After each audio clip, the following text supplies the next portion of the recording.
Assalamualaikum warahmatullahi wabarakatuh. Di sini kami akan mempresentasikan atau menjelaskan tugas ketiga dari intelijensi buatan kelas RA, yaitu sistem pakar diagnostik. Ulang-ulang.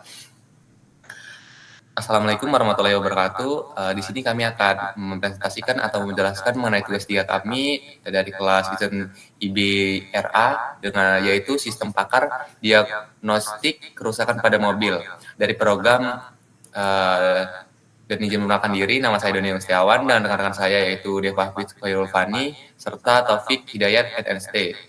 Pada kesempatan kali ini kami akan menjelaskan penerapan algoritma sistem pakar menggunakan forward chaining dan backward chaining untuk mendiagnosis kerusakan mobil berdasarkan gejala yang diberikan. Yang pertama itu kita penerapan algoritma pada dalam pseudocode. Itu yang pertama menggunakan metode forward chaining. Sistem itu bekerja dari arah fakta menuju kesimpulan. Jadi kita mulai dari kondisi yang diketahui, misalnya seperti mesin mati total atau suara klik pada start. Lalu sistem itu mencari aturan yang cocok dalam basis pengetahuan. Jika kondisi dalam aturan terpenuhi, maka kesimpulan aturan tersebut ditambahkan ke daftar fakta baru. Proses ini itu terus berlangsung sehingga tidak ada aturan baru yang bisa diterapkan. Sedangkan pada backward chaining, sistem bekerja secara terbalik, yaitu goal atau tujuan yang ingin dibuktikan. Misalnya, itu seperti yang kita ingin tahu apakah tindakan ganti oli itu benar-benar diperlukan, dan sistem itu kemudian bakal menelusuri aturan yang memiliki kesimpulan tersebut. Lalu itu akan memeriksa pada semua kondisi ke pendukungnya seperti fakta awal, dan jika iya, maka kesimpulan tersebut dinyatakan benar. Jadi konsepnya itu dalam kedua metode ini saling melengkapi antara penalaran maju dan penalaran mundur dalam sistem pakar. Selanjutnya akan dilanjutkan oleh teman saya.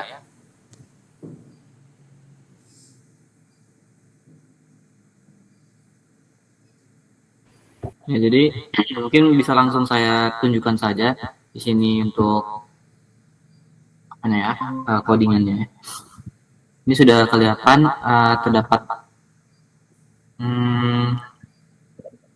bagian algoritma backward chaining di sini. Jadi pada backward chaining ini sistemnya bekerja dengan cara memulai dari cara fakta-fakta yang sudah diketahui terlebih dahulu seperti dibilang oleh rekan saya dengan tadi. Dari fakta awal itu sistem akan meriksa nih satu persatu aturan yang ada di basis pengetahuan. Kalau semua kondisinya ada di bagian if dari suatu aturan sudah terpenuhi oleh fakta yang ada, maka sistem akan menambahkan bagian then dari aturan tersebut ke dalam daftar fakta baru. Kemudian prosesnya terus berjalan terus menerus tuh setiap kali ada fakta baru yang ditambahin. Jadi bakal meriksa terus tuh sistemnya apakah ada aturan lain yang bisa aktif berdasarkan fakta terbaru tadi. Jadi logikanya seperti rantai yang maju ke depan itu. Jadi fakta awal ke fakta baru hingga akhirnya tidak ada lagi aturan yang bisa dijalankan. Nah, hasil akhirnya nanti adalah kumpulan fakta yang tidak lengkap. Kayak fakta awal maupun hasil penarikan kesimpulan otomatis tuh nanti jadi oleh sistemnya. Jadi dengan cara ini sistem bisa nemuin tuh kesimpulan akhirnya tanpa harus tahu tujuannya dari awal. Cukup dengan memanfaatkan hubungan-hubungan gejala-gejala yang sudah ada dalam aturan atau di rule base-nya tadi.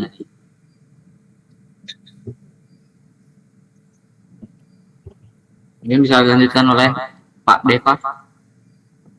Oke, di sini saya akan menjelaskan algoritma backward chaining-nya, yaitu backward chaining berfungsi untuk membuktikan apakah suatu tujuan atau goal dapat disimpulkan dari sekumpulan fakta awal dan aturan yang telah ditetapkan. Nah, untuk mendeklarasikan fungsi dan yaitu ada goal, fix, rule, dan kedalaman sama dengan 0. Nah, untuk di baris ke-43 yaitu berfungsi agar output terlihat bertingkat sesuai dengan kedalaman penelusuran. Semakin dalam proses pembuktian, maka semakin besar nilai kedalaman dan semakin banyak spasi yang ditambahkan. Nah, untuk baris yang ke-44 sampai ke-46, nah, jika goal sudah terdapat dalam fakta awal, maka pembuktian selesai dan sistem langsung mengembalikan nilai true, menandakan bahwa tujuan telah terbukti benar tanpa perlu mencari aturan lain. Nah, untuk baris 47 sampai 49, nah, di sini sistem menyampaikan pesan bahwa ia sedang mencari aturan yang menghasilkan goal sebagai konsuen then. Setiap aturan dalam daftar rules diperiksa satu persatu. Jika ditemukan aturan yang konsekuensinya sama dengan goal, maka aturan tersebut dianggap bisa digunakan untuk membuktikan tujuan. Nah, selanjutnya di baris ke-50 sampai ke-53,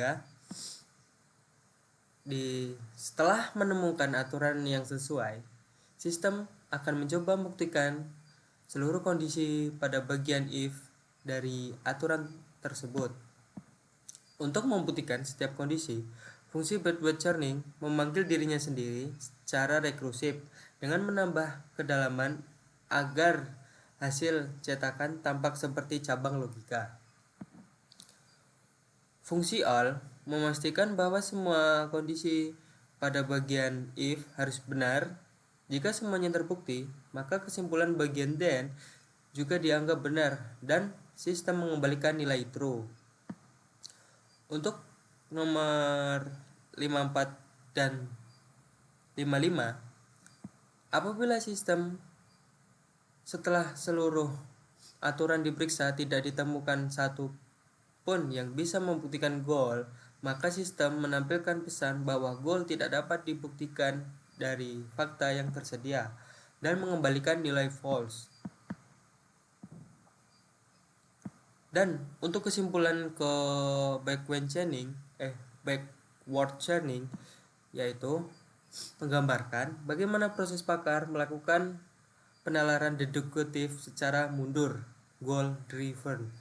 Sistem mulai dari tujuan yang ingin dibuktikan, mencari aturan yang mendukung tujuan tersebut, lalu menelusuri premis-premis yang dibutuhkan sehingga mencapai fakta awal melalui pendekatan rekursif dan penelusuran bertingkat. Sistem dapat menjelaskan langkah-langkah pembuktiannya dengan jelas dan dalam bentuk pohon intervensi. Oke.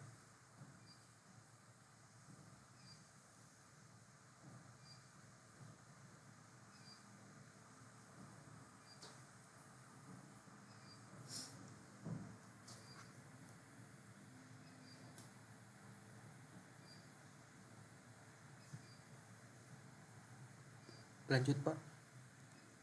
Mic-nya dibuka dulu tapi.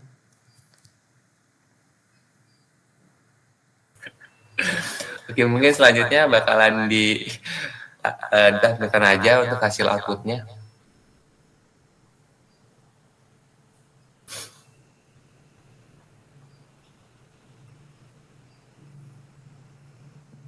Oke, program ini nih dijalankan menggunakan bahasa pemrograman Python dengan basis pengetahuan berupa 8 aturan yang menggambarkan hubungan antara gejala dan kemungkinan pada kerusakan pada mobil, khususnya itu pada sistem kelistrikan dan aki. Fakta awal yang kita masukkan ke dalam sistem itu ada 3. Yang pertama itu mesin mati total, suara klik pada start, dan tidak ada karet pada terminal. Pada proses forward chaining itu pertama itu sistem bakalan membaca pada fakta awal dan memulai mencocokkannya dengan aturan yang ada di dalam basis pengetahuan, seperti pada aturan 1 R1. Aturan R1 itu aktif karena kondisinya itu mesin mati total, itu terpenuhi, sehingga itu menghasilkan kesimpulan baru yaitu untuk mengecek kelistrikan. Kemudian juga pada R5 itu aktif karena terdapat fakta suara klik pada start itu yang menghasilkan kesimpulan yaitu aki lemah. Selanjutnya juga pada R7 itu juga aktif karena fakta yang sekarang sudah ada yaitu aki lemah, sehingga sistem itu mendapatkan kesimpulan baru yaitu mesin sulit untuk start. Yang terakhir itu ada pada aturan R4 dapat diaktifkan karena kedua kondisi yaitu aki lemah dan tidak ada karet pada terminal itu juga telah terpenuhi dari aturan ini. Dari aturan ini itu sistem menyimpulkan bahwa tindakan yang tepat yaitu adalah untuk mengganti oli. setelah semua aturan itu diterapkan pada sistem dan tidak ada lagi aturan baru yang akan diaktifkan, itu menghasilkan kesimpulan fakta akhir, yaitu mesin mati total dan suara klik pada start, lalu tidak ada karet pada terminal dan cek kelistrikan serta aki lemah, mesin sulit start dan ganti aki. Artinya itu dari gejala-gejala yang diberikan, sistem itu menyimpulkan bahwa penyebab utama kerusakan adalah aki lemah, dan solusi yang direkomendasikan itu adalah untuk melakukan penggantian oli. Itu untuk forward chaining. Untuk backward chaining, pada tahap ini sistem itu mencoba membuktikan kebenaran kesimpulan untuk kesimpulan ganti oli itu berdasarkan fakta awal dan aturan yang ada. Yang pertama itu sistem itu menemukan bahwa aturan R4 memiliki kesimpulan ganti aki, maka sistem memeriksa kedua kondisi pendukungnya, yaitu aki lemah dan tidak ada karet pada terminal.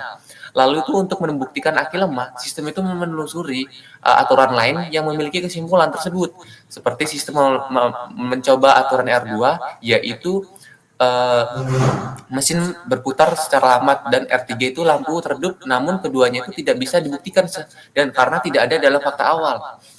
Yang akhirnya sistem itu menemukan aturan R5, yaitu yang memiliki kondisi suara klik pada start itu karena fakta ini memang terdapat pada fakta data awal. Maka aki lemah itu dinyatakan terbukti melalui aturan R5, dan kondisi kedua itu yaitu tidak ada karet pada terminal, dan juga itu juga langsung ditemukan pada fakta awal. Dengan demikian itu kedua kondisi pada aturan R4 dibuktikan secara benar, dan sehingga sistem itu menyimpulkan bahwa ganti aki itu benar dan valid sebagai solusi gitu. Jadi kesimpulan akhir yang dihasilkan pada proses backward chaining itu adalah mengganti aki yang terbukti melalui R4.